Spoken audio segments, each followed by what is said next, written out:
Bonsoir Église. Que le nom du Seigneur soit glorifié pour cette occasion supplémentaire qui me donne de revenir sur cette thématique que nous avons commencé à aborder depuis hier. Il m'a tellement aimé qu'il m'a tout arraché. C'est une thématique qui émerge du livre de Ruth dans l'Ancien Testament que nous avons lu hier et que nous allons continuer à lire encore aujourd'hui. J'aimerais commencer au chapitre 1er encore, verset 1, lire tout le chapitre, parce que nous ne l'avons pas terminé hier. Nous avons en fait introduit la pensée générale et situé aussi notre prédication par rapport à le narratif de la révélation, c'est-à-dire le processus de la révélation qui part de Genèse jusqu'à Apocalypse. Alors, je voudrais d'abord lire le texte et ensuite on va faire une petite révision de 2-3 minutes et nous allons continuer pour maximiser le temps dans ce que nous avons préparé ici. Alors, Ruth chapitre 1er, à partir du verset 1. Du temps des juges, il y eut une famine dans le pays. Un homme de Bethléem, de Juda partit, avec sa femme et ses 2 fils, pour faire un séjour dans le pays de Moab. Le nom de cet homme était Elimelech, celui de sa femme Naomi, et ses 2 fils s'appelaient Machlon et Kiljon. Ils étaient Éphratiens de Bethléem, de Juda. Arrivés au pays de Moab, ils y fixèrent leur demeure. Elimelech, mari de Naomi, mourut, et elle resta avec ses 2 fils. Ils prirent des femmes moabites, dont l'une se nommait Orpa et l'autre Ruth. Et ils habitèrent là environ 10 ans. Machlon et Kiljon moururent aussi tous les 2, et Naomi resta privée de ses 2 fils et de son mari.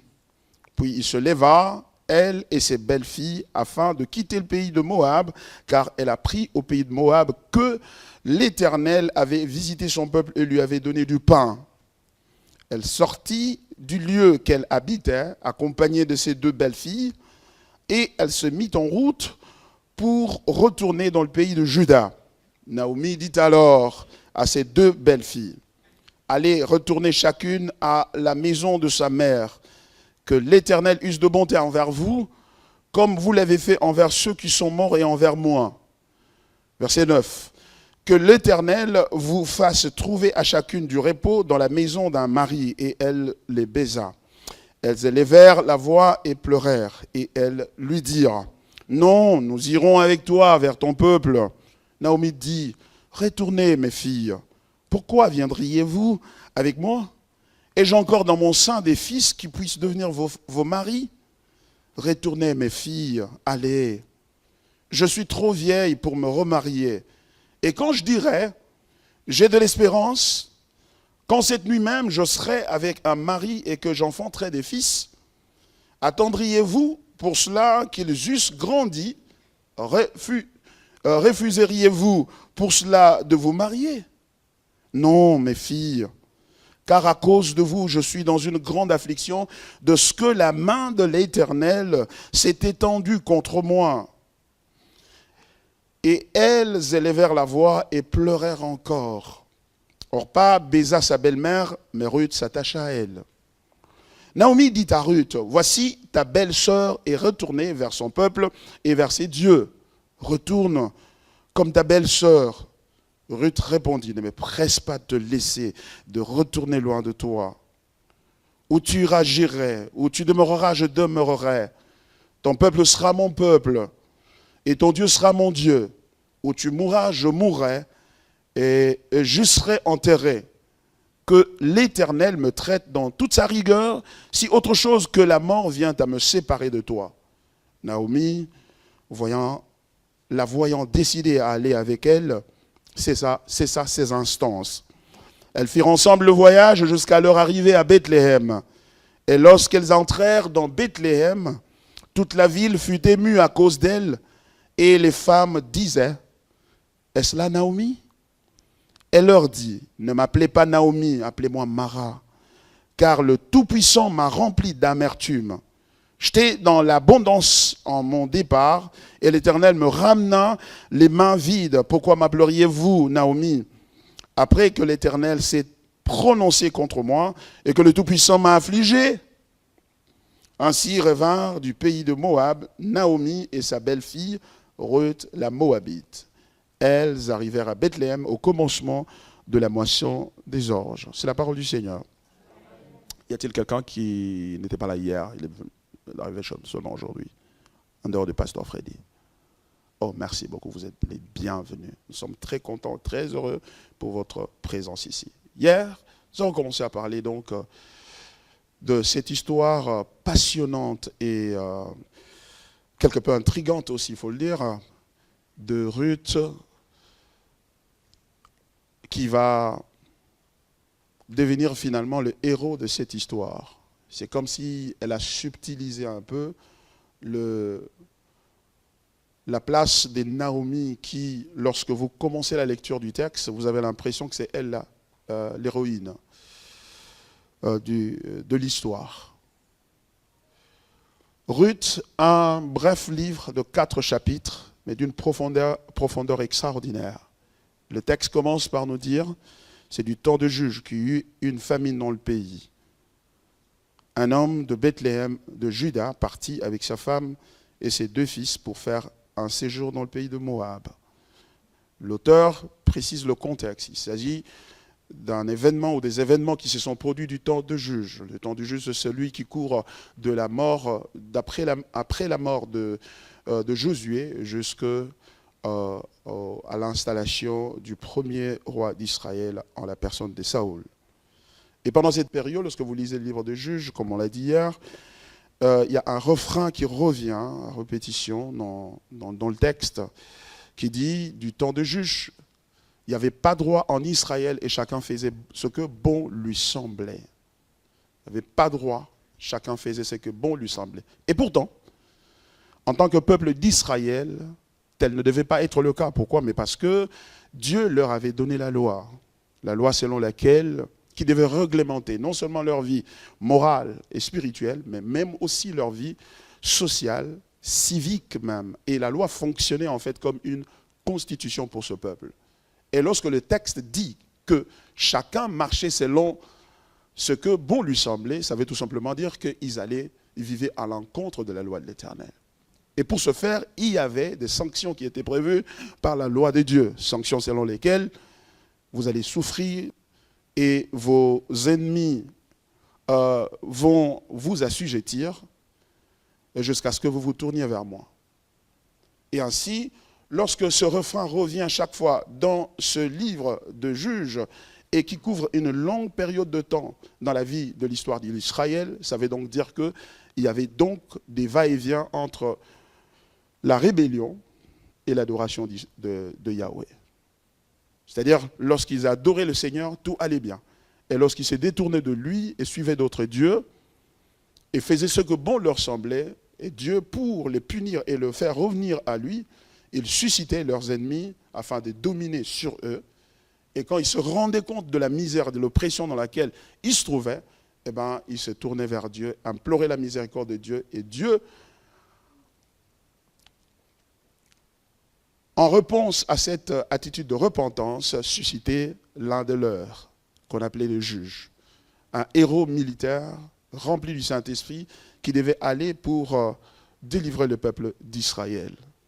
Et après 10 ans, 20 ans, etc., la même chose se répétait. Donc il y avait un cycle de rébellion et adoration qui posait problème, non seulement à Israël, c'est-à-dire par le fait de la conséquence de la rébellion qui s'en suivait, c'est-à-dire l'oppression de leurs ennemis sur eux et la famine, parce que vous voyez là, il y avait famine en Israël, il y avait famine dans le pays, mais il y avait aussi un autre danger, et qui était, permettez-moi la tautologie, un peu plus dangereux. C'est-à-dire que c'est Dieu qui, lui, se retrouvait devant un problème sérieux en face de la rébellion d'Israël. Lorsque Israël se rebelle, Dieu les punit, et c'est juste. Mais ça ne s'arrête pas là, il y a autre chose, c'est que si Dieu continue à les punir, et finalement il va le faire comme on l'a vu plus tard dans les livres prophétiques, par la captivité dans laquelle Dieu les avait amenés, ça pose un problème pour Dieu. Et quel est ce problème? Le problème, c'est que Dieu avait délivré Israël de l'Égypte sur base de la promesse qu'il avait faite à leur père, Abraham, Isaac et Jacob. C'est-à-dire sur base de l'alliance que Dieu avait conclue avec Abraham, leur père dans la foi. Alliance selon laquelle Dieu avait fait des promesses, et des promesses inconditionnelles. Ça veut dire, il a dit, je te bénirai, je te donnerai je ferai de toi une grande nation, je te donnerai une progéniture, je bénirai je te donnerai la terre de Canaan, et non seulement à lui, mais aussi à ses descendants. Il dit, je la donnerai non seulement à toi, mais aussi à tes descendants. Cependant, lorsque Dieu fait ces promesses-là, il n'attache pas à ces promesses-là une condition. Comme pour dire, je donnerai cette terre à tes descendants s'ils m'obéissent. Dieu n'a pas dit ça, nulle part. Et du coup, lorsqu'il se retrouve, il délivre Israël de l'Égypte et marche avec eux dans le désert, il leur donne la loi. Et la loi porte des conditionnalités, donc porte des conditions. Du genre, si vous obéissez l'Éternel, vous serez bénis dans tout ce que vous faites. Si vous désobéissez, vous serez maudits, vous serez assujettis à vos ennemis, etc. Mais cela ne dédouane pas Dieu, ne libère pas Dieu de l'obligation d'accomplir, pour le compte, accomplir dans la vie d'Israël les promesses qu'il avait faites à Abraham. Voyez-vous? Donc ce qui veut dire que la chute ou la décadence d'Israël crée un problème non pas seulement pour Israël, mais pour Dieu. Pourquoi? Parce que Abraham va le traîner en justice. Il va le déférer en justice pour dire, non mais écoute, je m'en suis allé dormir et me reposer, sachant que tu m'avais fait une promesse que tu donnerais la terre à mes fils. Comment se fait-il qu'aujourd'hui, il n'y a plus de terre pour eux? Voyez-vous? Alors Dieu se retrouve devant un problème sérieux. Et ce problème-là le force à puiser en lui-même pour trouver une solution. Et la solution, la question se pose en termes de, mais voilà, comment je vais traiter les injustes, c'est-à-dire ceux qui me désobéissent et se rebellent contre moi, courent après d'autres dieux, comment je vais quand même, malgré leurs péchés, leur donner possession et jouissance de la terre et des bénédictions que j'avais promises à Abraham? Comment je vais le faire? Parce que moi je suis juste, je ne tiens pas le coupable pour innocent. Je leur dois un jugement, eux. Et c'est là que la question, toute la question, en d'autres termes, ça veut dire qu'en réalité, Dieu se retrouve devant un dilemme duquel il ne peut pas se dédouaner, il ne peut pas sortir, il ne peut pas se libérer de ce dilemme-là. Mais la bonne nouvelle, parce que la solution devrait être soit Dieu, puisque incapable, rendu incapable par les exigences de sa justice, à pouvoir intervenir dans la vie de quelqu'un qui est coupable, et donc de le justifier. Ce serait la fraude. Soit Dieu dit, je regrette, j'ai commis une erreur quand j'avais parlé à Abraham, j'aurais dû attacher aux promesses que je lui avais données des conditions, je ne l'ai pas fait, je regrette, je suis incapable. Et où Dieu devrait alors chercher quelqu'un d'autre en dehors de lui qui ferait ce que lui serait incapable d'accomplir, c'est-à-dire comment justifier l'impie. Et si Dieu tend la main à quelqu'un d'autre pour trouver l'assistance auprès de quelqu'un d'autre pour résoudre ce problème, ce dilemme-là, eh bien, cette personne-là sera co-Dieu. C'est-à-dire, il sera Dieu ensemble avec lui. C'est pour cela que la bonne nouvelle vient du fait que Dieu, pour rester Dieu, a dû puiser en lui-même. Et puise en lui-même pour trouver la solution à ce problème. Comment Israël qui est coupable, et qui du reste est coupable autant que tout le reste du monde, que Dieu n'avait pas choisi. Parce que après la tour de Babel, au chapitre 11 de Genèse, au chapitre 12, Dieu appelle Abraham. Ce qui veut dire que Dieu rejette le monde entier. Pour quelle raison? À cause de leur péché, à cause de leur rébellion. Et cet Israël qui avait été favorisé par Abraham, leur père, Israël tombe aussi dans la rébellion. La bonne nouvelle se trouve en Dieu lui-même. C'est pourquoi la doctrine de la Trinité est le fondement de l'évangile et donc le fondement de la révélation biblique.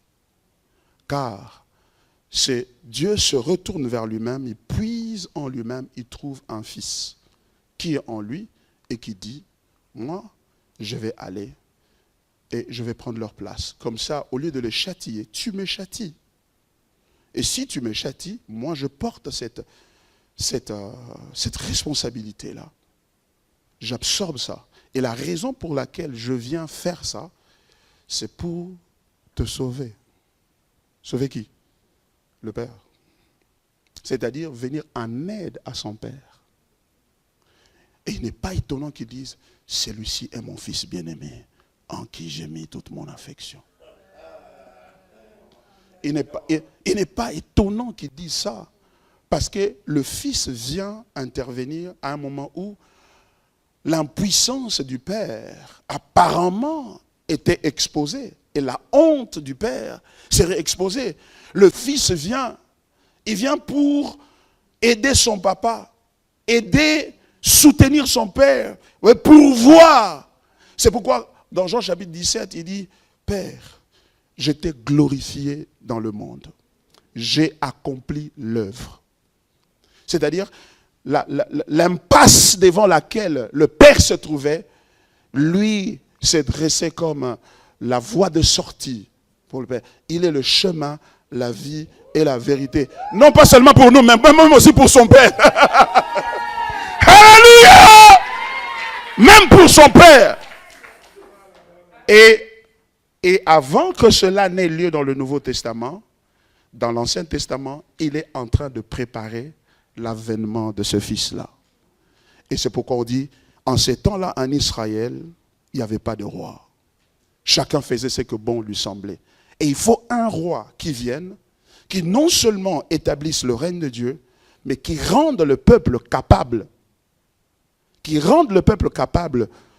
d'obéir fidèlement à Dieu, afin que les promesses de Dieu puissent s'accomplir, et que Dieu soit justifié, et que Dieu soit traité de juste, et que les Suisses, les Belges, les Congolais, les Angolais, les Portugais, les Brésiliens, etc., n'amènent pas Dieu devant la justice pour dire, mais non, ils sont égaux à nous, nous sommes exactement la même chose comme eux, mais pourquoi eux doivent entrer dans le royaume de Dieu et pas nous?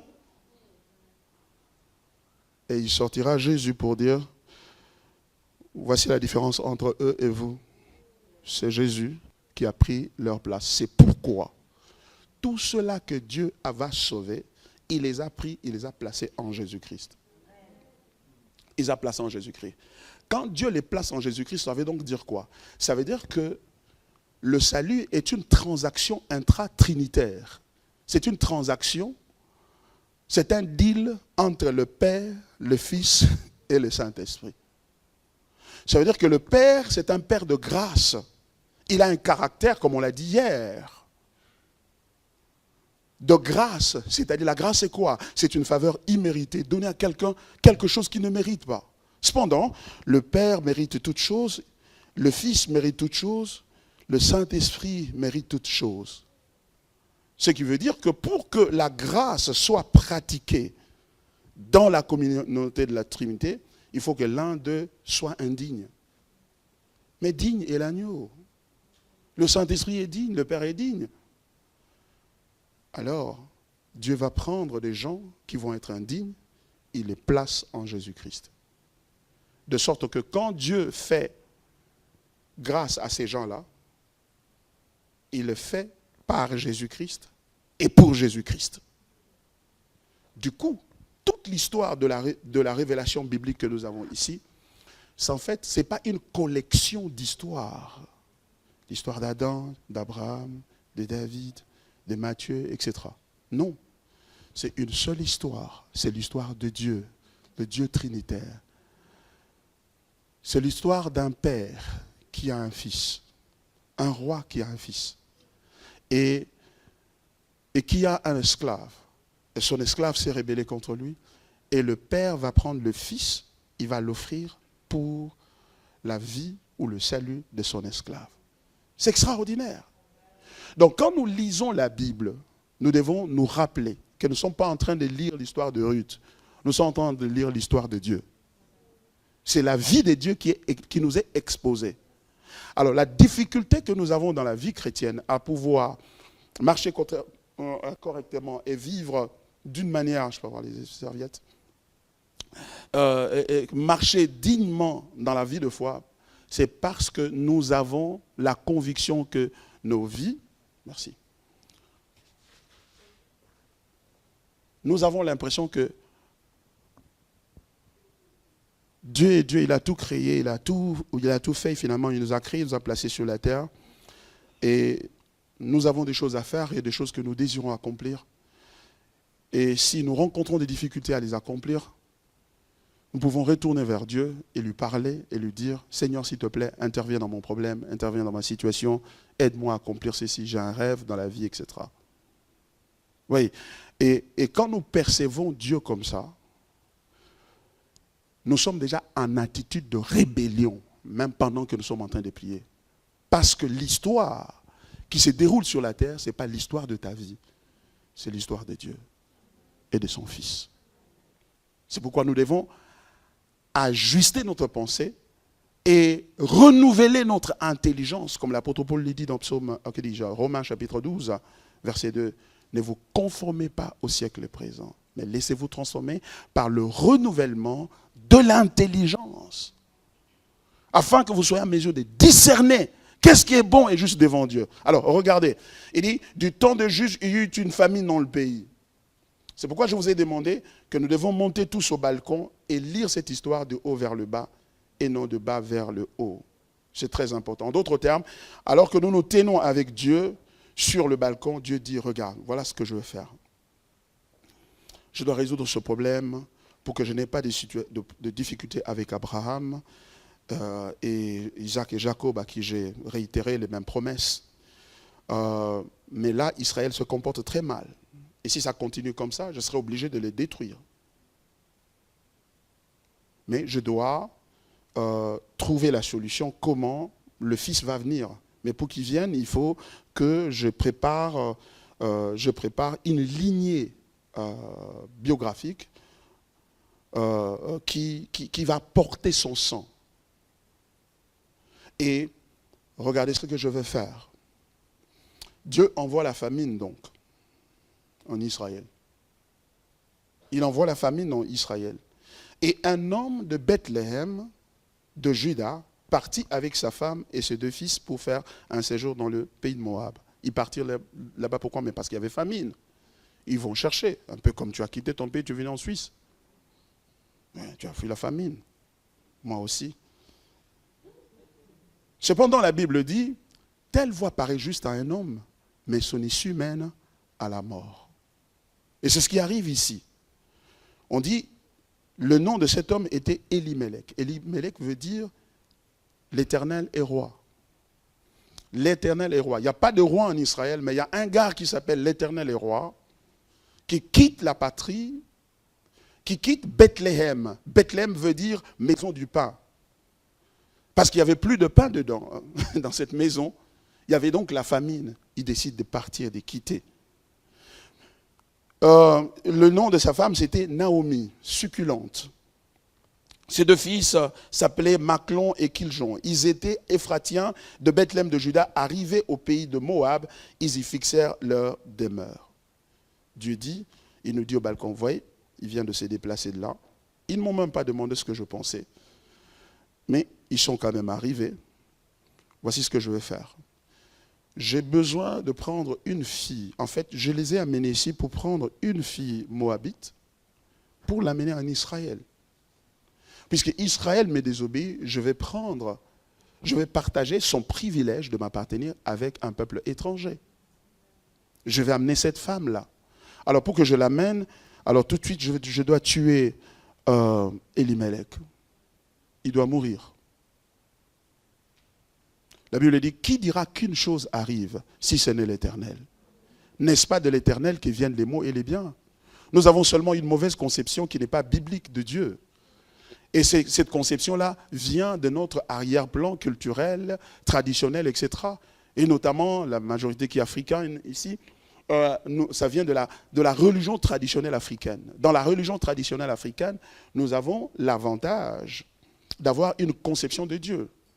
L'occidental, oui, il est un peu plus scientifique et plus rationnel, affecté par le modernisme qui a longtemps duré ici, dans ce continent, et qui aujourd'hui a conduit à ce qu'on appelle le postmodernisme, où finalement on arrive à dire, mais écoutez, bon, dans le modernisme on disait que Dieu n'existait pas, seul ce qui est physique, ce que nous pouvons percevoir par nos 5 sens existe, est réel.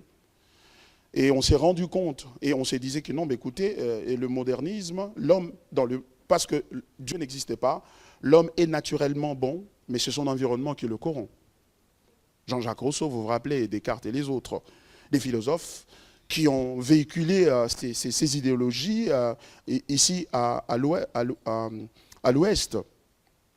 Et ils ont dit, mais puisque l'homme est mauvais, c'est son environnement qui le corrompt, alors si nous assainissons son environnement, et comment on va le faire? On va le faire par la formation, l'éducation, l'enseignement. Si on l'enseigne, et l'homme, de plus en plus, va devenir bon, et il va produire autour de lui un environnement qui soit propice à l'épanouissement de la vie humaine. Et ainsi, au fil du temps, avec le développement, l'homme va atteindre un point où il va être équilibré, il va prendre soin de ceux qui sont autour de lui. Ce sera un monde merveilleux, nous allons nous aimer et nous soutenir, etc. Alors, les 2 guerres mondiales qui se sont succédées ont tout de suite démontré le caractère fallacieux de cet argument-là. Et du coup, l'Ouest a basculé vers le postmodernisme. C'est-à-dire, ils disent, bon, d'accord, on reconnaît maintenant que Dieu existe, mais en fait, ce Dieu-là, ce n'est pas un Dieu personnel, ce n'est pas un individu vers qui tout le monde doit se tourner, notamment prier. Non, c'est pas ça. Mais Dieu, c'est qui? Dieu, c'est nous tous mis ensemble. C'est le panthéisme. Donc, nous tous mis ensemble, nous formons Dieu. Du coup, tu as une partie des dieux, elle a une partie des dieux, il a une partie des dieux, moi aussi j'ai une partie des dieux. Et Dieu étant la vérité, ça veut donc dire que nous avons chacun une partie de la vérité en nous. Par conséquent, tu ne peux pas m'imposer ta vérité à toi. Tu ne peux pas, je ne suis pas évangélisable. Donc, tu ne peux pas me dire que moi je suis dans le faux, toi tu es dans le vrai. Non, nous formons une vérité globale. Mais de l'autre côté, c'est cette philosophie-là, qui est de postmodernisme, etc., qui, avec le marxisme classique qui a connu un effondrement, vous savez, avec la perestroïka, Glasnost et l'effondrement du communisme, ça conduit au marxisme social, avec l'école de Francfort, des choses comme ça. Je vous épargne des détails. Et c'est cette combinaison-là de ce marxisme social et du postmodernisme dans l'Ouest ou en Occident qui est aujourd'hui responsable du rejet de Dieu et donc de l'effondrement de la religion. Un autre jour, je viendrai pour vous en parler. Je vais juste effleurer la question.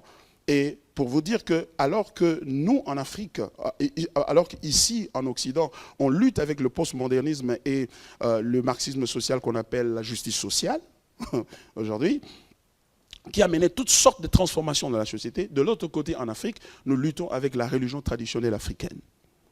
Cette religion traditionnelle africaine, qui, au départ, reconnaît l'existence d'un Dieu qui est élevé, qui est transcendant, qui est au-dessus de toutes choses, mais un Dieu, une religion qui a conduit à une perception ou à une vision du monde selon laquelle tout ce que Dieu est au-dessus de tout et nous ne pouvons pas l'atteindre, et entre nous et Dieu, il y a nos ancêtres. Nos ancêtres, lorsqu'ils meurent, Vous savez, moi, quand je grandissais, je voyais mon père, avant de manger, il fait une boule de foufou à côté, puis il jette au sol. Je lui dis, mais pourquoi tu jettes la nourriture au sol? Il me dit, non, je donne aux ancêtres. Je donne aux ancêtres parce qu'eux mangent aussi, ils nous gardent, ils nous protègent, etc. Donc les ancêtres sont crus dans l'imaginaire africain comme étant des vivants et étant des intermédiaires actifs entre Dieu et nous. Et dans cette compréhension-là, du coup, on a un monde binaire, un monde divisé en deux. D'un côté, il y a Dieu et de l'autre côté, il y a le diable. Et là où il y a les diables, il y a aussi ceux-là qu'on appelle des sorciers, des vivants qui collaborent avec le diable pour détruire les autres, leurs congénères, leurs contemporains, etc., leurs membres de famille. Et c'est ainsi que vous voyez la prédominance de cette doctrine du combat spirituel dans l'Église. Parce que en fait, c'est une importation, c'est quelque chose que nous avons prise de notre religion traditionnelle africaine, nous l'avons amené à l'Église. Et l'emphase du combat spirituel, c'est la sorcellerie. Et comme pour dire que non, la sorcellerie, c'est le plus grand péché. Et dans cette manière de voir les choses-là, tout ce qui est bon et qui nous arrive dans la vie vient de qui? De Dieu. Et tout ce qui est mal qui nous arrive dans la vie vient de qui? De Satan. Mais regardez ici dans le texte ici, c'est pour cela que je vous invite au balcon, pour que nous ayons une autre perspective, la perspective de Dieu. Et la perspective de Dieu, et qui nous est présentée dans la Bible, c'est que Dieu est le maître de l'histoire. Dieu est le créateur. Et dans sa capacité créatrice, il y en a qui pensent que non, Dieu a créé les cieux et la terre, et puis il est resté au ciel, et puis il a laissé la terre un peu travailler, et du coup, il y a Satan dedans, il y a des hommes de bonne volonté aussi, il y a des hommes méchants, etc. Mais si vous avez un problème, n'hésitez pas à venir en prière pour chercher la face de Dieu. Vous voyez? C'est un Dieu transcendant, c'est-à-dire transcendant, ça veut dire qu'il est au-dessus de tout. Mais on dit non, les gens qui ont été à l'école biblique ont dit non, il n'est pas seulement transcendant, il est aussi immanent. Immanent, ça veut dire que non, il est impliqué dans la vie de sa création. Dieu n'a pas créé la terre et les cieux comme une montre. Dès que tu mets l'heure là et tu mets le réglage, et puis c'est fini. On est en Suisse, je ne vais pas expliquer ça. Et ça commence à fonctionner de soi. Ça fonctionne de soi. La terre ne fonctionne pas de soi. Dieu est impliqué dans chaque détail, dans chaque mouvement, dans chaque feuille qui bouge sous l'effet du vent, chaque fourmi qui est en train, une fourmi noire sur une pierre noire, dans une nuit noire, Dieu la voit et Dieu réglemente ses mouvements. Car qui dira qu'une chose arrive si ce n'est l'Éternel? Et la Bible dit, notre Dieu est dans les cieux, il fait tout ce qu'il veut sur la terre. La terre ne marche pas d'elle-même. Oh mais pasteur, mais comment expliquer qu'il y a le mal alors dans la terre? Donc c'est Dieu. Dieu n'est pas responsable du mal. Mais il a autorisé, il a décrété, avant la fondation du monde, que le mal existe. Pourquoi?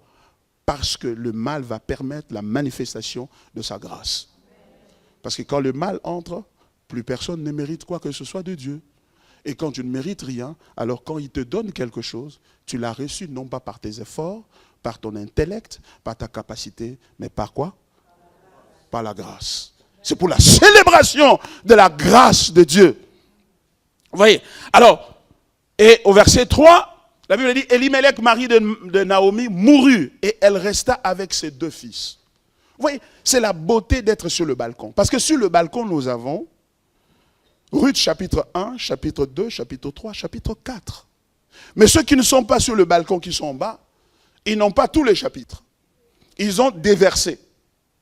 C'est-à-dire, lorsque Elimelech quittait Bethléem avec sa femme et ses enfants, avec un très bon plan stratégique, il dit non, là-bas, il y a de la nourriture, etc. Nous irons là-bas, nous allons chercher des papiers, on va jeter le ngunda, et voilà ce qui va nous arriver. On va nous donner des papiers, le social va nous aider, etc. Donc, ils ne voyaient pas plus loin que leur nez. Ils voyaient au jour le jour parce qu'ils ne savent pas l'avenir. Et la Bible dit la gloire de Dieu, c'est de cacher les choses. Dieu cache l'avenir afin qu'il en soit lui-même reconnu comme le maître. C'est-à-dire, en bas, tu es en train de voir au jour le jour. Mais nous, et et Elimelech est avec sa famille, ils sont quelque peu nerveux, hein, stressés. Ah mais oui, d'accord, il nous reste seulement 20 francs, et bien bon, voilà comment on va faire. Voilà. Mais nous qui sommes au-dessus, sur le balcon, nous sommes calmes. Nous sommes en paix. Pourquoi? Parce que nous avons le chapitre 1, 2, 3, 4. Et Dieu est en train de nous expliquer, voici comment je vais faire ça. Alors, ce type ici va mourir, c'est moi qui l'ai tué. C'est moi qui l'ai tué. Pourquoi je l'ai tué? Je l'ai tué de sorte que ces deux enfants soient forcés de rester là, avec leur mère, et quand ils vont rester, ils vont se marier à ces deux filles, Orpa et Ruth. Et quand ils vont se marier, je vais tuer aussi les deux fils. Du coup, il me reste seulement 3 femmes à traiter avec. Ah, ok, et après, comment tu vas faire ça? Dieu dit, écoute, après, puisque Elimelech et sa femme, Naomi, étaient venus ici à cause de la précarité ou de la famine qui prévalait à Bethléem, ce que je vais faire, c'est que, pour les faire revenir de l'autre côté, je vais aller bénir la terre ici, qui a encore de la production. Et quand elle va prendre que non, la production est de retour là-bas, je rentre alors chez moi. Après tout, je serai mieux chez moi, aller pleurer chez moi mon mari et mes enfants. Et c'est ainsi que les deux filles vont s'accrocher à elle.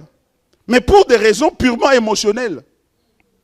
Apparemment, ou tout au moins pour l'une d'entre elles, que Orpa et Ruth disent, « Oh, tu es en train de repartir. Non, nous partons avec toi. » L'émotion est très intense. Vous savez, ce qui est intéressant dans ce texte ici, déjà s'il y a un mot qui peut permettre de circoncire ou de résumer tout le chapitre 1, c'est le mot surprise. C'est plein de surprises, ce premier chapitre. Il se déplace, et Elimelech meurt. Première surprise. Deuxième surprise, les deux fils meurent.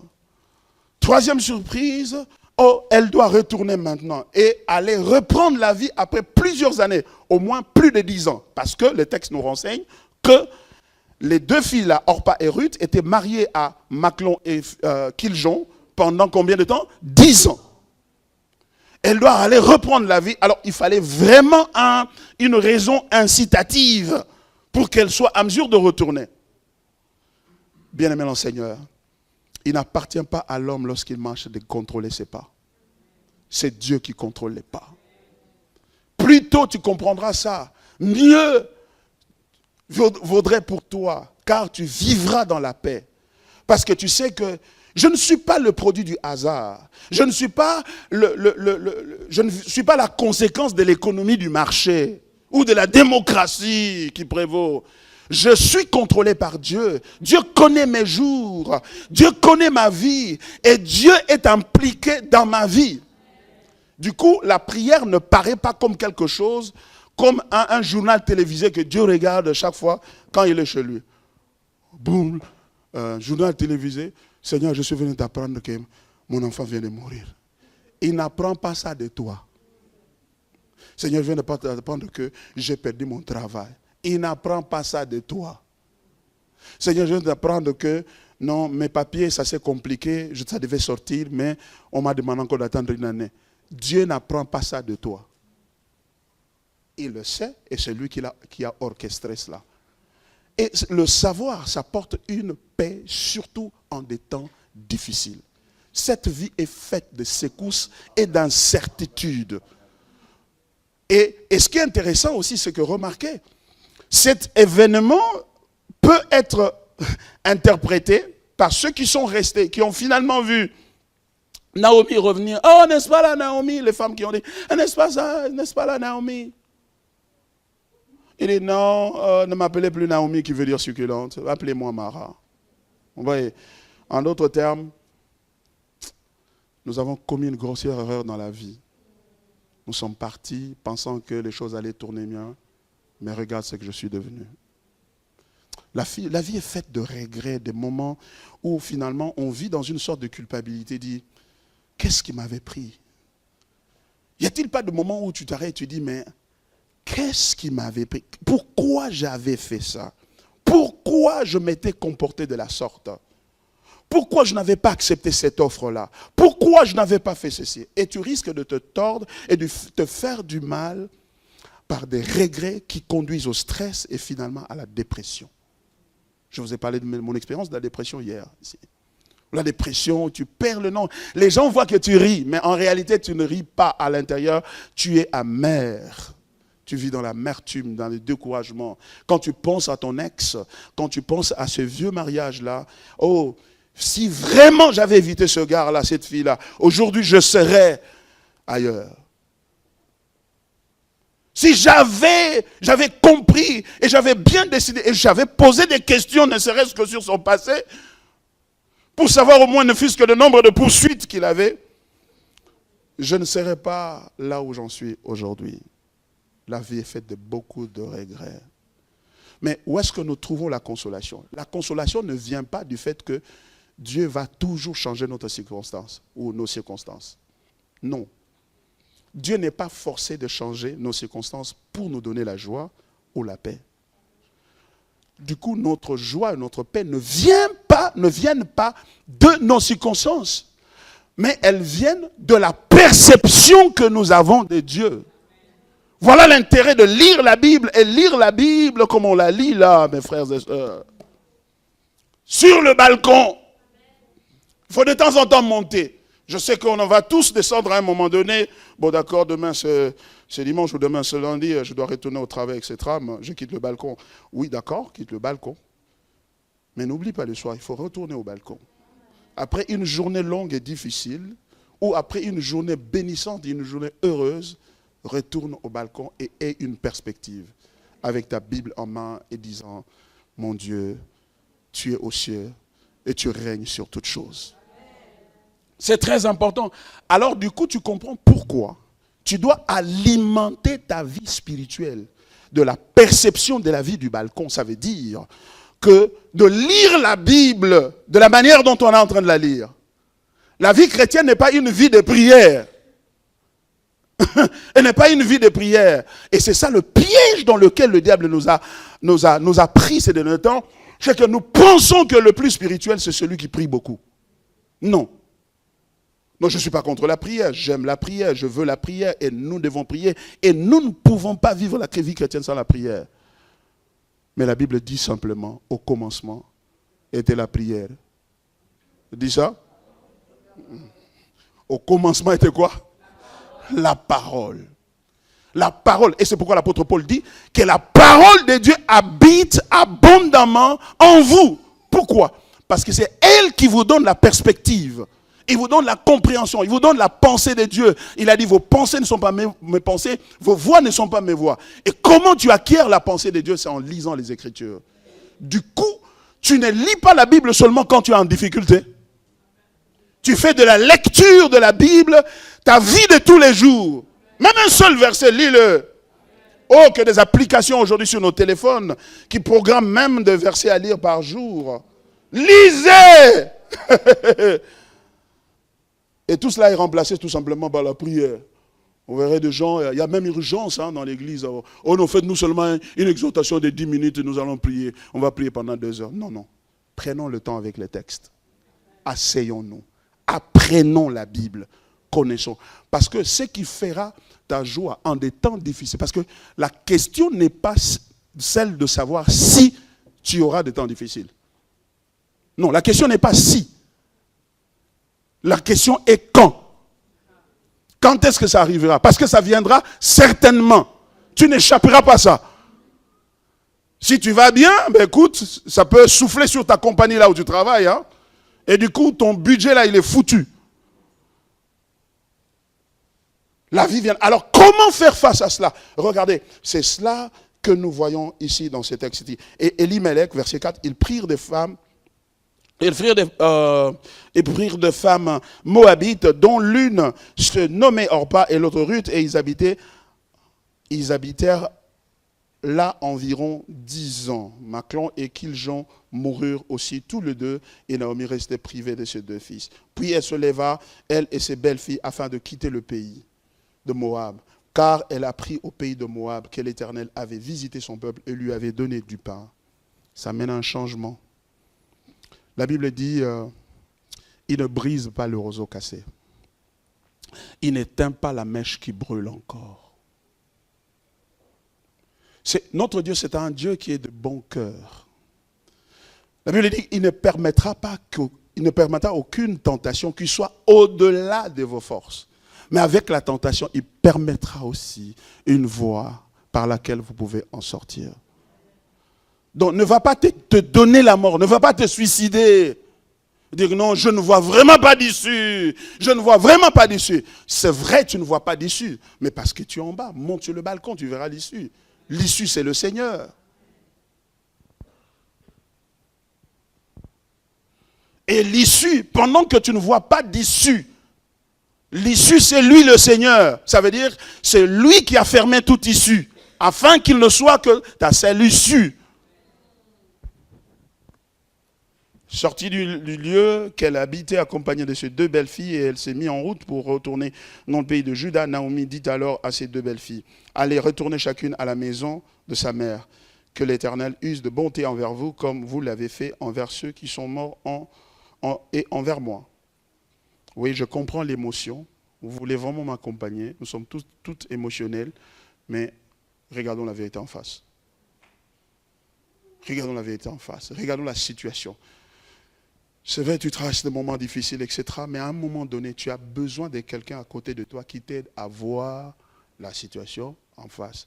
Parce que cette personne-là n'est pas aussi emportée par les mêmes émotions qui t'emballent. Tu as besoin de cette... C'est pourquoi le pasteur devient extrêmement important. Que nous devons chacun avoir son pasteur, avoir chacun son église. Et trouver le temps de s'asseoir et dire, pasteur, je voudrais comprendre ceci. Voilà ce qui est en train de m'arriver. Ça fait 5 ans que je traverse, ou 10 ans que je traverse, je vais de situation en situation, etc. Que dois-je faire? Tu as besoin d'écouter quelqu'un d'autre qui, lui, est sur le balcon, qui n'est pas avec toi dans les émotions. Et il leur dit, non, rentrez. Que l'Éternel vous fasse trouver à chacune du repos dans la maison d'un mari. Elle le bénit même. Et que Dieu vous donne d'autres maris. Vous pouvez continuer la vie. La vie continue après celle-ci. Et elle le baisa. Elles élevèrent la voix et pleurèrent des émotions. C'est vrai, on est émotionnel. Pleurer n'est pas mauvais. C'est pourquoi il faut extérioriser ses émotions. Il ne faut pas rester dans son coin enfermé, te faire passer pour quelqu'un qui est fort et tu es dur et que non, ça va, le Seigneur agira. Non, tu as besoin de voir quelqu'un d'autre. Je suis en train de pleurer. Il dit, non, je suis en train de vraiment de pleurer. Oh non, nous les hommes ne pleurons pas. Non, pleure. Pleure, tu en as besoin. Parce que ça fait partie de tes émotions qui doivent être extériorisées. Pourquoi? Parce que quand tu enfermes toi à l'intérieur, il y aura quoi? Inondation à l'intérieur. Il y aura inondation. Tu vois? Et lui dire, non, nous irons avec toi vers ton peuple. Oui, parce qu'il faut quand même insister, hein. Et Naomi dit, retournez mes filles. Elle donne un autre argument. Pourquoi viendriez-vous avec moi? Réfléchissez-y. C'est vrai, vous pleurez, ça va. Moi aussi je pleure. Vous avez perdu chacune un mari. Moi j'ai perdu un mari et 2 fils. Mais c'est elle qui est en train de faire la leçon aux autres. Elle dit, non mais écoutez, réfléchissons. Qu'est-ce qu'elle dit? Naomi dit, retournez mes filles, verset 11. Pourquoi viendriez-vous avec moi? Ai-je encore dans mon sein des fils qui puissent devenir vos maris? Non. 12. Retournez mes filles, allez, je suis trop vieille pour me remarier. Et quand je dirai, j'ai de l'espérance, quand cette nuit même je serai avec un mari et que j'enfanterai des fils, attendriez-vous pour cela qu'ils eussent grandi? Refuseriez-vous pour cela de vous marier? Hein? Elle prend même une situation carrément hypothétique. Ah, supposez, bon d'accord, je l'accepte, je vais me marier. Et vous allez attendre. Et sans compter le fait que, est-ce que ce garçon-là va aimer des filles aussi vieilles que vous? Et sans compter le fait que je peux devenir enceinte et enfanter des filles. Et vous n'êtes pas en Amérique, vous n'êtes pas en Suisse, où il y a l'homosexualité, etc. Et qu'est-ce que vous allez faire? Vous voyez, le fait réfléchir. Vous savez, ne conduisez pas toute votre vie par des émotions ou par des songes. Ou un tel prophète avait dit ceci. Ces jours-là, j'avais vu dans ces songes ceci. Moi, délibérément, j'oublie mes songes. Je me lève le matin, je dis, je n'en ai pas besoin. Mais si Dieu veut imprimer un songe particulier pour me conduire et m'influencer d'une certaine manière, celui-là, je le saurai. Mais aujourd'hui, on nous apprend à accumuler les songes et on commence à vivre seulement en fonction des songes. Non, non, non, non. Et les deux pieds sur terre, tu dois aussi réfléchir. Tu as besoin de quelqu'un qui peut t'amener à réfléchir, à voir les choses autrement. Il y a des gens qui sont tellement orgueilleux et qui n'écoutent pas les autres et vous allez vous casser les dents dans la vie. Voyez-vous? Et au verset 14, « Et elles élevèrent la voix et pleurèrent encore. Orpa baisa sa belle-mère, mais Ruth s'attacha à elle. » Donc Orpa, finalement, elle s'est assagie. Elle est revenue en elle-même. Elle a dit, c'est quoi que j'étais en train de faire? Où est-ce que je me dirigeais avec cette vieille femme? Hein? En pleurant seulement avec des émotions. Non, j'ai une vie, je peux reprendre. Je peux me remettre sur mes deux pieds. Hein, les choses peuvent aller encore. Mais pourquoi pas? Sois positif. Sois positive, parle positive, confesse positive. La loi de l'attraction, etc. Vous voyez? Et ce sont des choses qui ont envahi l'église, vous avez remarqué. Hein? Ouais. Parle positive. La vie et la mort sont au pouvoir de la langue, etc. Si cela était strictement comme on l'interprète, tu ne serais pas vivant. Parce qu'il y a des choses qui sont sorties de ta bouche là. Si Dieu avait suivi ça, il t'aurait tué déjà. Dieu est miséricordieux, hein? Il est plein de grâce, hein? Et quand il t'entend parler de la folie qui te fait parler, moi, je préfère même mourir, moi, ma vie, je n'aime même plus ça. Dieu dit non, je ne vais pas écouter ça, je ne vais pas faire attention à ça. Parce que si je laisse la vie et la mort au pouvoir de sa langue, je l'ai perdu. Alléluia. Voyez-vous? Et Ruth, Naomi dit à Ruth, voici ta belle-sœur est retournée vers son peuple. Et écoutez ceci, un argument massu. Elle dit, et vers ses dieux. Donc, elle amène, l'argument n'était plus sur le plan social, par rapport à l'avenir. Mais c'est par rapport à la filiation des divinités. N'oublie pas, tu as des dieux là-bas. D'ailleurs, ta sœur, parce que Orpa, quand elle a parlé comme ça, elle a baisé sa belle-mère, elle a dit au revoir. Elle n'a pas dit je rentre à cause de mes dieux. Mais c'est c'est Naomi qui est en train de travailler, de puiser dans le réservoir et dans le but du reste d'épargner la vie de Ruth. Pourquoi? Vous allez comprendre. Elle dit, voici ta belle-sœur, verset 14, est retournée vers son peuple et vers ses dieux. Retourne comme ta belle-sœur. Ruth répondit, ne me presse pas de te laisser de retourner loin de toi. Où tu iras, j'irai, où tu demeureras, je demeurerai. Ton peuple sera mon peuple et ton Dieu sera mon Dieu. Ah, ça, c'est spectaculaire. Ça, c'est spectaculaire. Parce qu'en fait, en lui disant, ta sœur, ta belle-sœur est rentrée vers ses parents, vers sa mère et vers ses dieux, il voulait dire que le plus grand obstacle que tu vas rencontrer en allant avec moi, ce sera Dieu. Mon Dieu, là où je pars, le Dieu ne tolère pas les Moabites. Parce que Dieu avait dit, aucun Moabite n'habitera au milieu de son peuple. Pourquoi? À cause de leur origine incestueuse. Voyez-vous? Le plus grand obstacle au salut, ce n'est pas Satan. Le plus grand obstacle au salut, ce n'est pas Satan. Ce n'est même pas le péché, c'est Dieu. Il est tellement saint qu'il ne peut pas tolérer un pécheur dans sa présence. C'est pourquoi ce jour-là, lorsqu'ils l'ont désobéi, Adam et Ève donc, l'ont désobéi, du coup Dieu est venu le soir, il n'a pas attendu le lendemain. Le soir, il est venu, il a dit, prenez vos clics et claques, sortez d'ici. C'est fini. Cette affaire est finie. Cette affaire est finie, sortez d'ici. À partir de aujourd'hui, voilà comment vous allez souffrir. Et il prononçait des jugements sur eux. Pourquoi? Parce que Dieu est saint. La Bible dit, dans Romains chapitre 3, verset 23, car tous ont péché et sont privés de la gloire de Dieu. Et ce qui est scandaleux, c'est qu'aujourd'hui, l'articulation du message que nous entendons du haut de la chair, c'est une articulation qui n'est pas biblique. Parce qu'elle nous fait comprendre que le danger ou la nécessité d'être sauvé se justifie par le fait de la férocité de Satan. Satan est tellement mauvais, il faut que tu ailles vers Jésus. Tu souffres tellement que pour retrouver le bonheur, la paix, la jouissance de la vie, etc., il faut aller vers Jésus. Aucune raison qui est liée à lui-même Jésus. Et ça, c'est aussi un péché.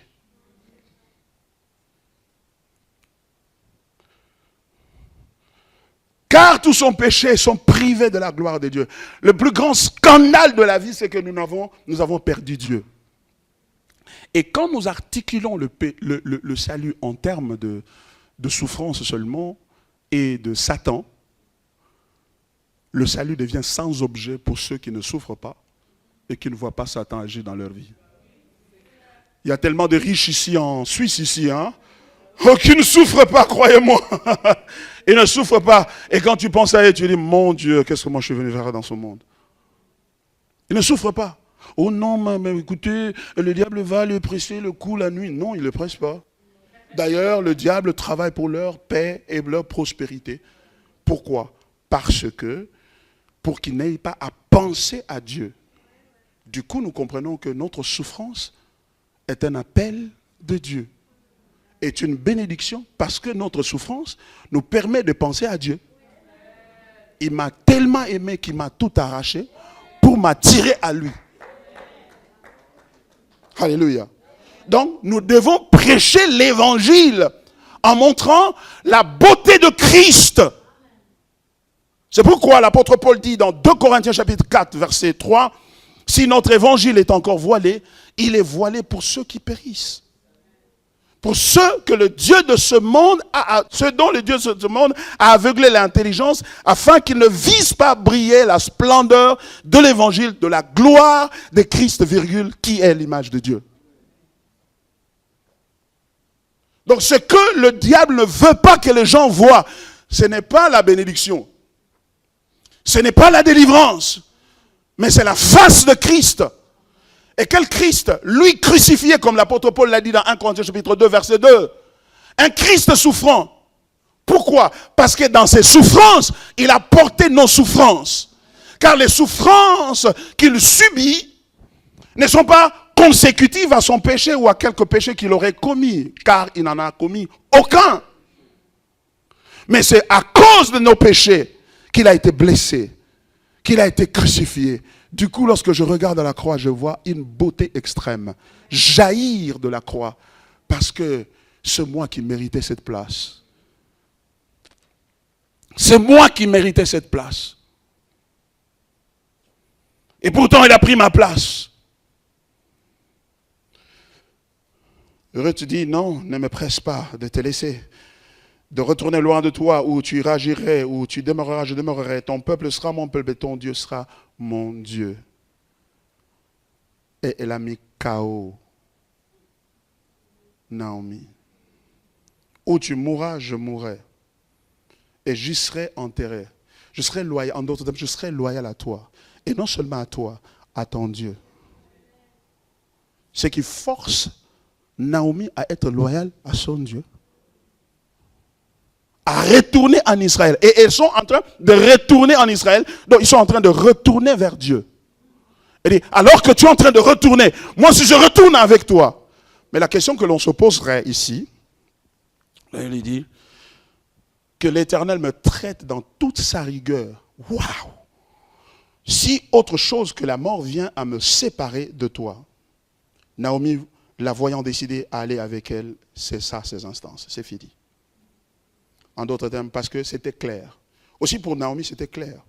Écoute, bon, elle a compris qu'il n'y a pas d'espoir de mariage là-bas ou de reprendre la vie d'une certaine manière sociale, etc. Donc tout est compliqué là-bas, nous allons. Donc elle ne me suit pas parce que je détiens l'espoir d'un redémarrage dans la vie, d'un recommencement dans la vie, mais elle me suit, comme elle a dit, à cause de mon Dieu. Waouh! Combien de gens suivent dans l'église Dieu aujourd'hui pour Dieu? Combien ne sont-ils pas prêts à abandonner l'église et qui sont, entre guillemets, en train de forcer les pasteurs à amener des prophètes ici pour qu'ils leur disent des choses qui vont les aider à être bénis. Sinon, il va quitter l'église. Ou quand l'église traverse des moments difficiles, il dit, ah non, en tout cas, ah là, ça devient... Ah, d'ailleurs, il y a une petite église à côté de chez moi là-bas. Et je pars. Il n'y a plus de loyauté. Il n'y a pas un esprit de famille dans l'église. C'est un esprit commercial, de business. C'est une congrégation des investisseurs qui investissent dans le royaume des cieux pour que Dieu leur donne 100 fois. Et quand Dieu ne donne pas, ça devient un problème. C'est pourquoi nous devons résister, pasteur, le piège de promettre plus que ce que Dieu a promis. Je ne vais pas te promettre monts et merveilles.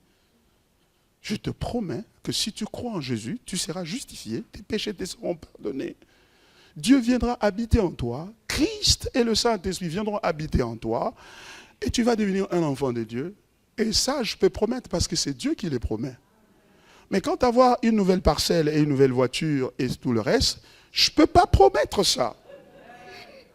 Quant à avoir le mariage, je ne peux pas promettre ça. Même si on faisait la prière de 21 jours, je ne peux pas promettre. Il a dit, mes brebis me connaissent. Elles entendent ma voix et elles me suivent. Les brebis continueront à venir et à écouter la voix du Seigneur, à dire, non, ça c'est mon église, ça c'est mon pasteur, ça ce sont mes frères, ça ce sont mes sœurs. C'est pourquoi cette sorte de privatisation à outrance que nous avons aujourd'hui du christianisme est très dangereuse. Jésus et moi. Mon Jésus. Non, il a dit, lorsque vous priez, dites notre Père. Pas mon Père, mais notre Père. Ce qui veut dire que si tu es vraiment un enfant de Dieu, tu dois avoir une communauté à laquelle tu appartiens et pour laquelle tu te tiens devant Dieu, tu dis notre Père. Parce que si tu n'as pas cette communauté, tu es en train de dire notre Père, tu es un menteur, une menteuse. Notre toi est qui?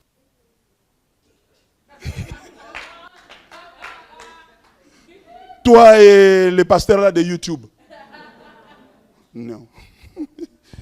Wow, je dois m'arrêter. Je vous avais dit que je n'allais pas terminer ce séminaire, ce sermon. C'est trop profond. Naomi, verset 19, elles firent ensemble le voyage jusqu'à leur arrivée à Bethléem. Et lorsqu'elles entrèrent dans Bethléem, toute la ville fut émue à cause d'elles. Et les femmes disaient, est-ce là Naomi?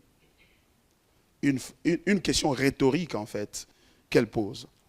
Et verset 20, elle dit, elle leur dit, ne m'appelez pas Naomi, appelez-moi Mara. Mara qui veut dire amère. Pourquoi? Parce qu'elle avait de l'amertume dans son cœur. Et l'amertume vis-à-vis de qui elle va le dire. Il dit, c'est quel verset? Ouais. Car le Tout-Puissant m'a rempli d'amertume. Qu'est-ce qu'elle est en train de responsabiliser? C'est Dieu. Il a tué mon mari.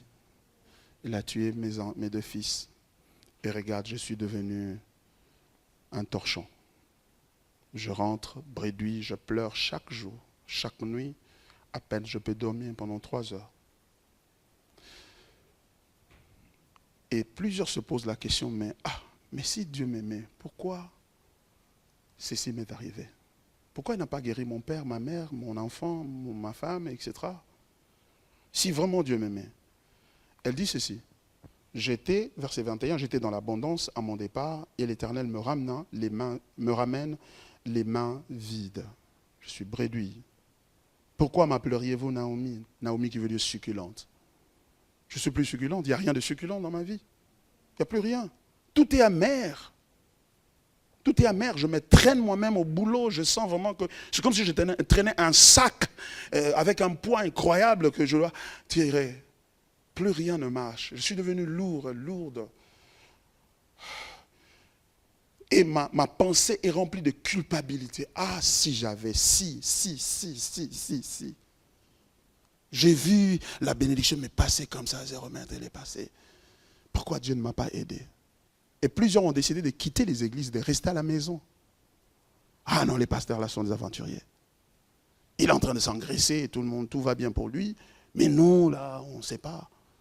Rien ne marche. Tout ce qu'on nous a promis, rien n'arrive. C'est dans l'état où elle est arrivée. Elle est déçue de Dieu, déçue de l'église.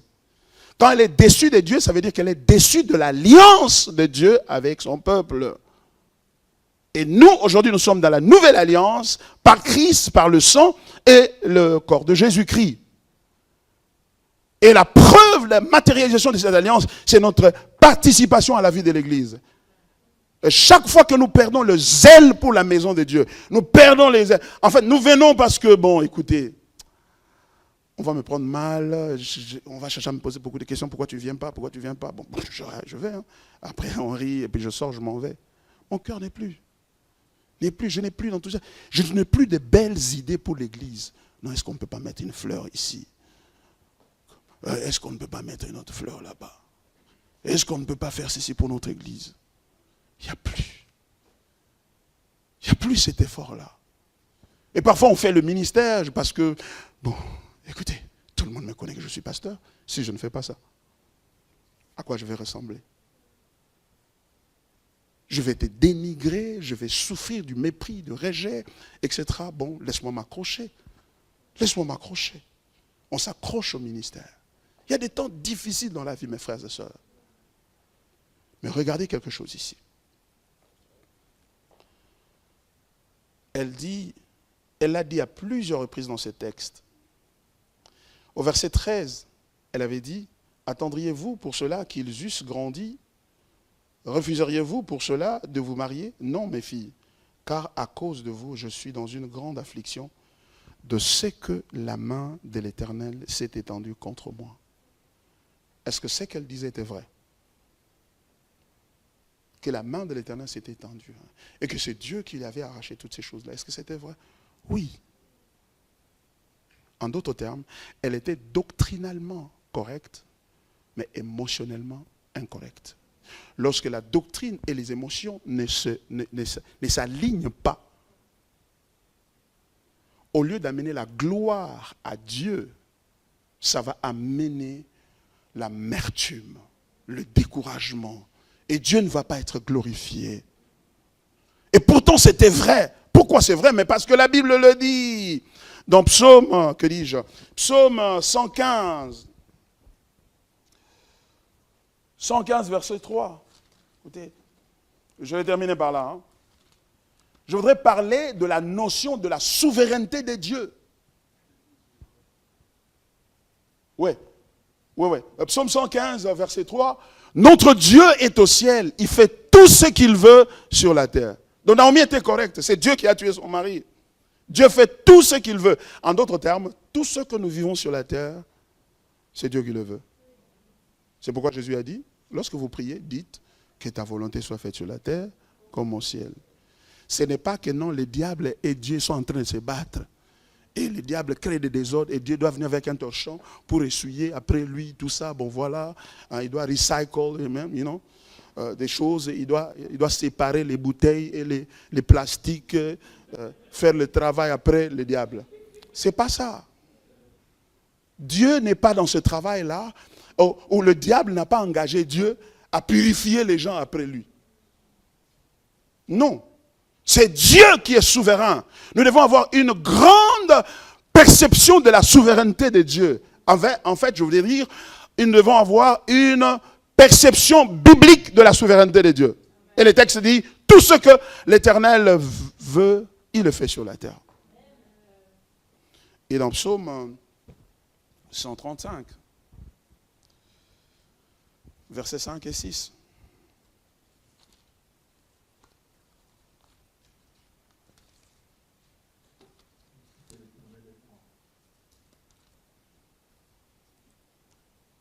Psaume 135, versets 5 et 6. Je sais que l'Éternel est grand et que notre Seigneur est au-dessus de tous les dieux. Tout ce que l'Éternel veut, il le fait. Dans les cieux, sur la terre, dans les mers et dans tous les abîmes. Il le fait. Dans tous les abîmes. Même dans la maison du féticheur, l'Éternel accomplit sa volonté là-bas. Il règne là-bas. Il règne partout.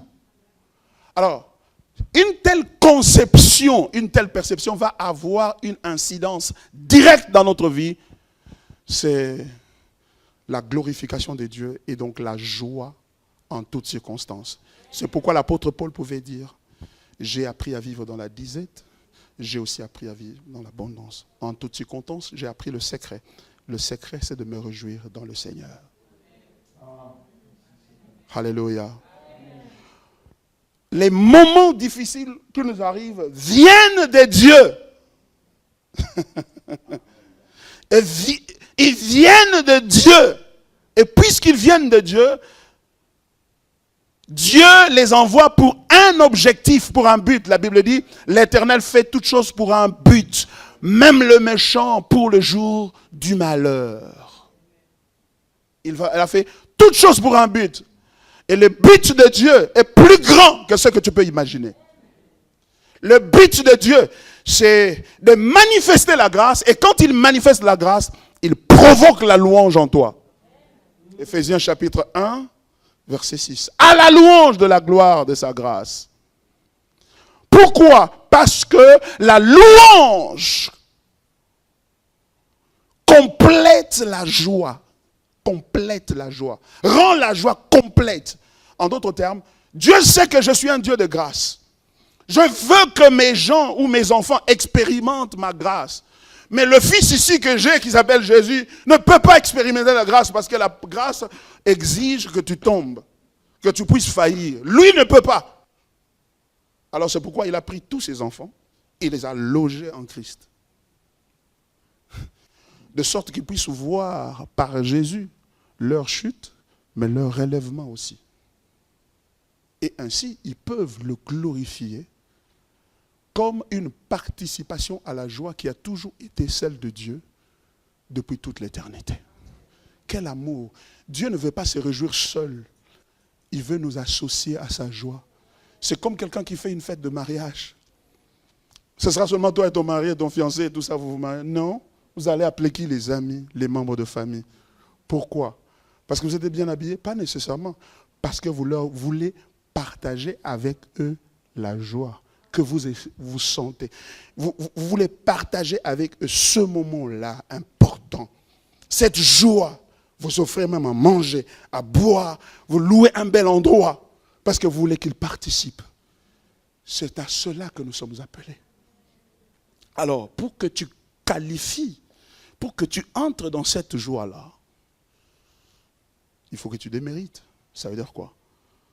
Ça veut dire qu'il doit créer dans ta vie des circonstances qui feront en sorte que lorsqu'il va pourvoir, et tu diras, ça ce n'est pas moi, ça c'est lui, c'est sa grâce, et tu vas glorifier son nom.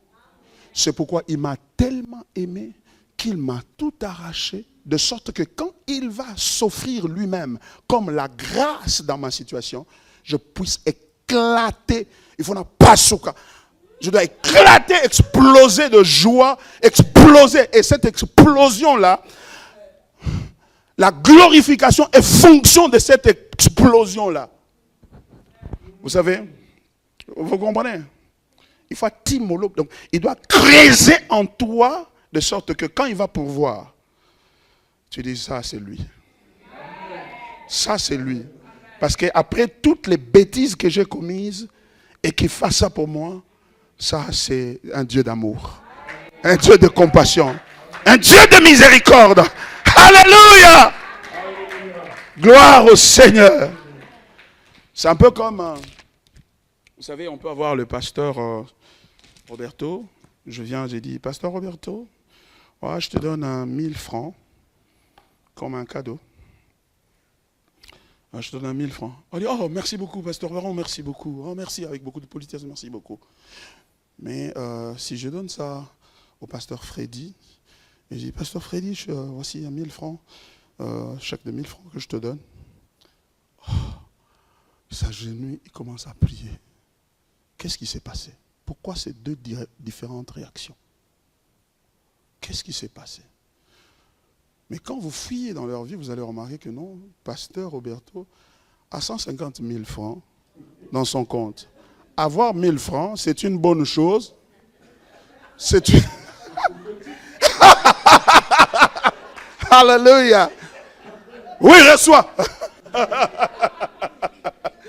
Il a 150 000, donc ajouter 1000, c'est une bonne chose. Mais ce n'est pas une cause d'extase. Ce n'est pas une cause d'extase. Mais pasteur Freddy, il avait moins 300. Moins 300. Quand on ajoute les 1000, donc ça éponge le 300. Il reste avec 700. Et il va payer le loyer. Il était en retard. On le menaçait de le sortir de là. Elle va louer le Seigneur. Et c'est ce que nous allons voir dans ce texte. C'est ça la grâce. Alors, tu veux être celui qui le loue et qui se réjouit, qui le découvre de plus en plus. Tu dois être armé de la pensée de souffrir. Tu dois être armé de la pensée de souffrir. Ça veut dire quoi? Vous savez, dans le passé, je priais, Seigneur, s'il te plaît, je veux te connaître. Je veux marcher avec toi. Seigneur, je veux être plus proche de toi. Craindre ton nom, faire ta volonté, marcher dans tes voies, faire ce qui est juste devant toi. Aide-moi, je veux te servir, amener les autres à connaître Christ, etc. J'espère que la plupart d'entre nous, nous prions comme ça, n'est-ce pas? Oh, Seigneur, je veux vraiment te connaître. Seigneur, je m'approche de toi. Et après, j'ai appris, après un long moment de marche avec Dieu, j'ai appris que d'ajouter ceci à cette prière-là. Quand je dis, Seigneur, je veux te connaître, etc. Je dis, mais Seigneur, quand tu seras en train de le faire, aide-moi à comprendre que c'est toi qui es en train d'exaucer cette prière. Parce que très souvent, quand il commence à exaucer cette prière, nous ne le reconnaissons plus. Et nous lui opposons un veto. Non, pourquoi? Moi, je suis un enfant de Dieu. Et surtout quand on a ces troubadours de prophètes que nous avons aujourd'hui dans la rue, et qui viennent, un enfant de Dieu, elle ne peut pas souffrir. Quand tu fais quelque chose, ça ne marche pas. Et tu fais ça aussi, c'est tout, ça ne marche pas. Et tu es dans les poursuites, et tu es dans les réclamations, etc. Ces bêtises-là. Vous ne pouvez pas marcher dans la vie chrétienne avec ça. Parce que si tu crois en ces choses-là, tu te immunises contre la grâce de Dieu. Parce que la grâce de Dieu, pour qu'elle vienne et se manifeste et grandisse en toi, il faut qu'il y ait des épreuves, il faut qu'il y ait des difficultés, il faut qu'il y ait des choses qui arrivent. Et dans ces choses-là, quand ça t'arrive, tu te tournes maintenant, tu vas au balcon. Tu dis, je vais au balcon, je vais prendre la perspective de Dieu, je vais regarder qu'est-ce que Dieu est en train de faire dans ma vie. Et après, je vais dire, Seigneur, s'il te plaît, fortifie-moi pour que je continue à tenir. Fortifie-moi pour que je puisse continuer à m'attacher à toi, de sorte que je ne devienne pas un obstacle à ce que tu es en train de vouloir faire. Vous voyez, c'est ce qui va arriver au chapitre 2 que nous allons étudier demain. C'est ce qui va arriver au chapitre 2. Dieu a commencé à dire, à montrer à Ruth, que dis-je, Naomi, que c'était lui qui était derrière cette histoire-là. Parce que dès qu'elles arrivent à Bethléem, le lendemain, Ruth sort le matin et il dit ceci. Bon, moi je vais sortir. Je vais aller glaner et mentionner derrière les moissonneurs. Et je vais ramasser. Parce qu'il y avait une loi en Israël. Lorsque les moissonneurs font la moisson, ceux qui tombent à terre, ils ne devaient pas les prendre. Ils doivent laisser ça parce que les pauvres doivent venir. Et cette femme est en train de dire, non, mais moi je vais aller dehors, je vais aller derrière les moissonneurs, je vais les prendre. Donc elle a accepté une attitude d'humiliation, d'être traitée comme pauvre. Elle a trouvé une richesse dans la pauvreté. De sorte qu'elle a accepté cette position, elle a dit, peut-être je trouverai grâce. Et le mot grâce est sorti de sa bouche, on va lire ça demain, à cause du temps. Elle dit, peut-être que je trouverai grâce devant quelqu'un. Et quand elle sort, c'est là qu'elle va rencontrer Boaz. Elle va finir dans le champ de Boaz et elle demande la permission. On lui accorde cette permission-là. Et c'est seulement après son retour, quand elle va faire rapport à Naomi. Elle dit, mais où est-ce que tu as été aujourd'hui? Tu es revenu avec beaucoup de trucs comme ça, beaucoup de nourriture. Elle dit, je suis tombé dans le champ de quelqu'un qui s'appelle Boaz. Naomi se réveille. Elle dit, oh, tu étais dans le champ de Boaz. Mais Boaz, c'est un parent, c'est un proche parent. Et d'ailleurs, il a le droit de rachat. Et rappelons-nous qu'au chapitre 1er, elle était en train de lui dire qu'il n'y a pas d'espoir là-bas. Il n'y a rien. Même si on pouvait supposer que je pouvais concevoir aujourd'hui et tout ça. Il n'y a pas d'espoir, il n'y a rien. Mais elle n'avait pas vu Boaz. Mais Dieu l'avait vu. Dieu avait vu Boaz parce qu'il était au-dessus. Il y a des choses que tu ne vois pas. Il y a des choses que tu ne vois pas. Il y a des circonstances que tu ne vois pas. Mais lui les voit parce qu'il est Dieu. Et il peut susciter des bénédictions que tu n'aurais jamais rêvé. Des choses que tu vas dire, ça, moi vraiment, c'est pas moi qui peux recevoir ça. C'est pas moi, à moi qu'on peut ouvrir ce bureau-là. C'est pas à moi qu'on peut offrir cette opportunité-là. Oui, c'est à toi. Parce que Dieu connaît. Alléluia. Demain, on va en parler. Est-ce qu'on peut prier?